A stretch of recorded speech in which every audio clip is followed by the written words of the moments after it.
Aloha guys, it's Joe Tunney, and we're here on an absolutely perfect day on the big island of Hawaii. You want a Porsche bad. You've always wanted one, or at least you've always wanted the perfect one for you. And over the past 20 years, Porsche has come out with an incredible variety of cars, from the Boxster Cayman platform to the 911. They are two of the most thrilling cars that money can buy, especially for something that you might consider using both as a daily driver and as a weekend thrill seeker. And whether your budget is under $20,000 or over $50,000, we want to show you what the perfect Porsche is for you. But more important, we want to make sure that you avoid the headaches that turn your dream car into a nightmare scenario. So Ferdinand Porsche, he's the person who created Porsche. He started the company back in the 1930s, and that's important to know. A little bit of the history goes a long way to explaining the psychology that drives some of the choices people make with Porsche. Porsche was tasked with coming out with a car, a vehicle for the common folk, so to speak, or Wagen Volks. They called it Volkswagen, or people's car. It came out in the mid-30s for the German government. It was the Volkswagen Beetle. His first car was one of the most successful platforms in the history of the automobile industry. He went to prison for 20 months after World War II for war crimes, and when he got out, he started work with his son, Ferry Porsche, on a new sports car based off of that platform, which ultimately became the 356. And then in the mid-60s, they evolved that into the 911. The reason that that's such a big deal is that rear engine, rear wheel drive, open front hood area where the trunk is in the front, where all the weight's in the back, but the cargo space is in the front, is fundamental to Porsche's history. To this very day, all 911s are still rear engine, rear wheel drive, and then the evolution of that, the Boxster Cayman platform, they are mid-engine rear wheel drive, but very similar to their 911 counterparts. In 1995, that's the last generation of the air-cooled Porsche. So a great many people think that is the absolute zenith of the brand. From 1995 to 1998, that would be the 993 platform. We had a 993 for a couple of years, and I can absolutely testify it's one of the great cars that we've ever owned in our entire lives. But after the 993 came out, they had the 996. The 996 came out in 1999, and you'll see the 996 all the way up until 2004. The 996 is absolutely different than the 993. It's the most different succeeding generation in the history of Porsche. The main thing is that it's no longer an air-cooled engine. It is a water-cooled engine, and so for several years, a lot of people kind of poo-pooed that car as if it weren't quote-unquote a real Porsche. And although prices are climbing up these days, I think your best deal on a 911 is the 996 platform. It is an absolutely phenomenal and underappreciated car, which is two things that you really want when you're looking for your next car. But there is something you need to know about 911s of this generation. We're going to take a look back and show you what it is. Now, all gas-powered engines have a couple of things: a crankshaft and a camshaft, and they work together. They're what makes sure that the gas and fuel, the fuel-air mixture and the piston are doing the right thing at the right time. If the piston were to go up and the camshaft and the crankshaft weren't working together and there was no fuel-air there, well, that would be bad. If the piston was coming down and then all the fuel and air was dumping in at that moment, that would be bad. So it's critical that the crankshaft and the camshaft are doing exactly the same thing at exactly the same time. I can't think of a single car that does it differently except for the Porsche 996. It uses a third thing, an intermediate shaft, or an IMS. And you'll hear that term IMS come up about 1 million times, especially if you're looking at any Porsche between about 2000 and 2008. Not just the 911s, but the Boxsters as well.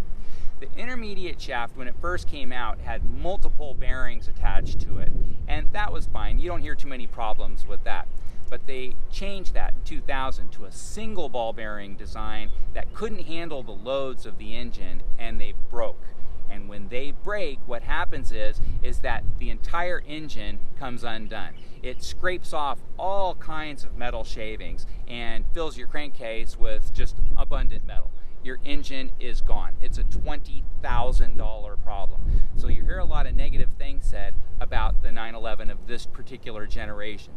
I look at it like tires or brakes. If your tires are bald and have holes in them and you're driving at 100 miles an hour, something bad's going to happen, unless you simply change your tires. If your brakes are metal on metal and you're driving down the road at 100 miles an hour, something bad's going to happen. So just change your brakes. Same with the IMS. It's just another thing that can be serviced. I don't know why people make such a big deal out of it. Just replace it. It's not that expensive of a thing to do. So if I'm buying a 911, especially a 996, and more especially any 996 or 997 between 2000 and about 2005, 2006, for absolute certain, I am going to replace the IMS, unless I have a receipt in my hand that says it was done and I trust the mechanic that did it. In fact, part of buying a Porsche is the experience of owning a Porsche. Why do it on the cheap? It takes all the fun out of it if you buy a Porsche and it only has, say, 40% left on its brake pads. You're thinking about it all the time. Oh, I'm going to have to replace my brake pads in a couple of months or a few months. I hear a squeak. I wonder if they're going bad. Just put new pads on it. If you're buying one of these, put new tires on it as well. In fact, put a new IMS bearing in it as well, or an intermediate shaft, put the whole shaft in. It's not that big of a deal. And so do all three. All three together are going to cost you about $5 grand, but they're going to put a giant smile on your face because it's like driving a brand new car. One great thing about Porsches is that not only are they easy on the eyes, they're very easy to drive. Now, the Boxster came out in 1997. The Porsche 996 came out in 1999. In 2000, the Boxster went through a pretty significant revision. 97 Boxsters are pretty darn cool, but 2000 Boxsters are really, really cool. And they share the exact same front end. In fact, 2/3 forwards of the Boxster in 2000 are pretty much identical to the 911 or the 996 of that generation. Little less power than you have in the 996, but still a fantastic car. Well, that was a problem for a lot of Porsche owners because you could hardly tell the difference between the more expensive 911 and the less expensive Boxster. So in 2002, the Porsche 911 went from what's called the bug eye headlight to the fried egg headlight. Why they call it the fried egg headlight, I don't know, but that's what they call it. And so 2002 and newer models have this more distinctive headlight treatment. Now, taking a look in front, this has been the Porsche emblem forever and ever. And so the backdrop on this is for the state of Württemberg in Germany. And then this part in the middle, the small medallion of a horse, that is for Stuttgart. And Stuttgart is where Porsches have been made since the very beginning.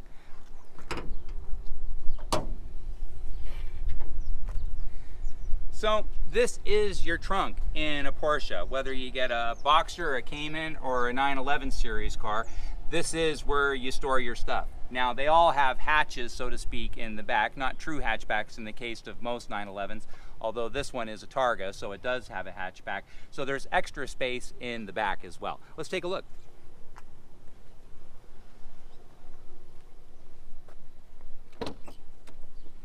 One thing you're going to discover about all Porsches, and this goes all the way back to the 80s, they're pretty darn small, but they have huge amounts of headroom, and they're fit for bigger drivers. And so I'm 6 feet tall, about 180 pounds, and so if I was 6'3", 6'4", and I weighed 250 pounds, or more than 250 pounds, I would actually be very comfortable. And that's a big deal because most small high-performance cars just don't have that kind of space inside where you can feel absolutely comfortable.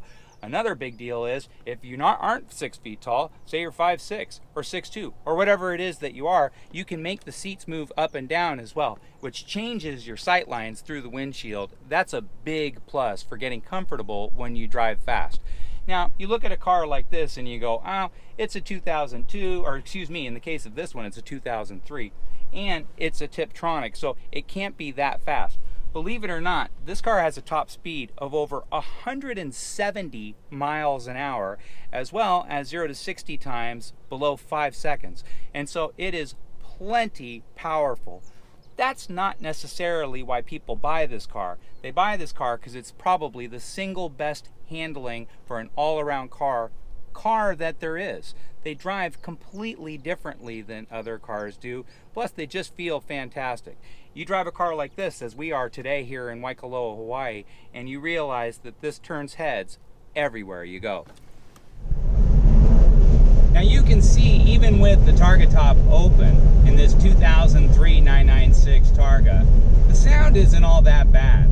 You can hear the air rushing by, but it doesn't circulate inside the car, which makes it very comfortable to have a conversation inside without losing the performance capacity of what this car is designed for.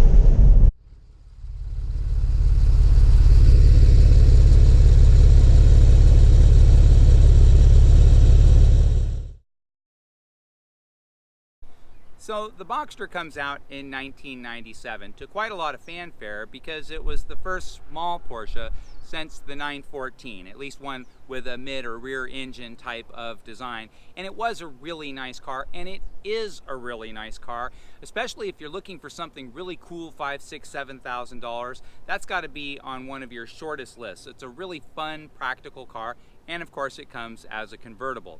In 2000, they completely went through the car, and I'm a big fan of that 2000 and newer Porsche Boxster. $10,000 probably buys the nicest one in town, and so $5,000 gets you a good 97, $10,000 gets you a good 2000. In 2005, however, that's when things really started to happen. And so not only did the 911 change, but you could also buy the all-new Boxster, which was much bigger and wider and chunkier and has kind of the styling language that we enjoy to this day. It is a really nice looking car and still could be purchased very, very affordably. Right after that, the Cayman, or the Coupe, comes out of that same platform.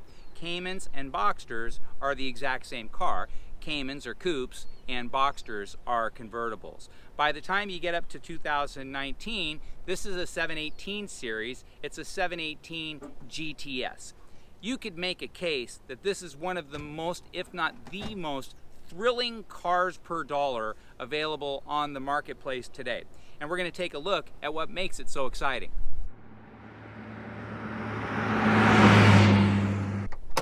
Now, starting under the hood, just like in the case of the 911, the trunk is in the front. Now, this is a mid-engine car as opposed to a rear-engine car, but still the concept is the same between the 911 and both the Boxster and the Cayman. Let's take a look around. Now, although the 911 has tons of headroom, it's natural to assume that the Cayman would not have tons of interior space the way the 911 does. Again, that couldn't be further from the truth. 6 feet tall, 180 pounds. Look at all the headroom in this car. Tons and tons and tons of space. Sometimes you'll read things that are, I don't know, maybe a little bit critical of the interior of the Cayman. I just don't know where it comes from. The interior of this car is absolutely gorgeous. Sometimes you'll see people say, well, competitors such as the Audi TT have things that are standard that cost extra on the Porsche. I don't know if the Audi TT is really a competitor for this car. It's a cool car in its own right, but it has a totally different personality. Now, people will say that, you know, this car is a 4-cylinder car and therefore doesn't have the panache of a 6-cylinder or V8. So how could it qualify as one of the quote-unquote most thrilling cars to drive in the whole wide world? Well, again, you're looking at a car with a top speed well over 170 miles an hour that goes 0 to 60 in 3.9 seconds. And so it's incredibly powerful from launch and has a fabulous top end. More important isn't that it just goes fast, it feels dynamite at speed. More important than that, just for your daily driving, it the way it handles, the way it takes corners, it's almost telepathic. You'll scare yourself before you'll find out what this car can do. It literally feels like it can do anything at any speed with any kind of circumstance. It drives fabulous in the rain. It drives fabulous in high-speed type of maneuvers or emergency maneuvers. The brakes are utterly amazing. Everything about this car says ultra, ultra high-end exotic. I know it only has 4 cylinders, but other brands have gone through this as well.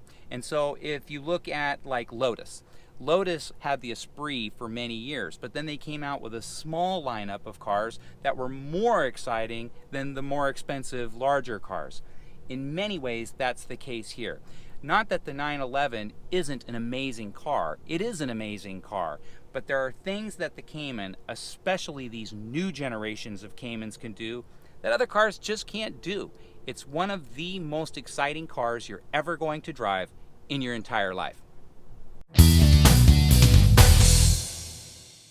So, whether you're going to get a Boxster in the $5,000 to $15,000 or $20,000 price range, a 911, the generation that we're talking about, is between the $20,000 to $100,000 range, or something like this Cayman GTS. Cayman GTS, fully loaded, is a little over $90,000. But I'm buying a used Porsche.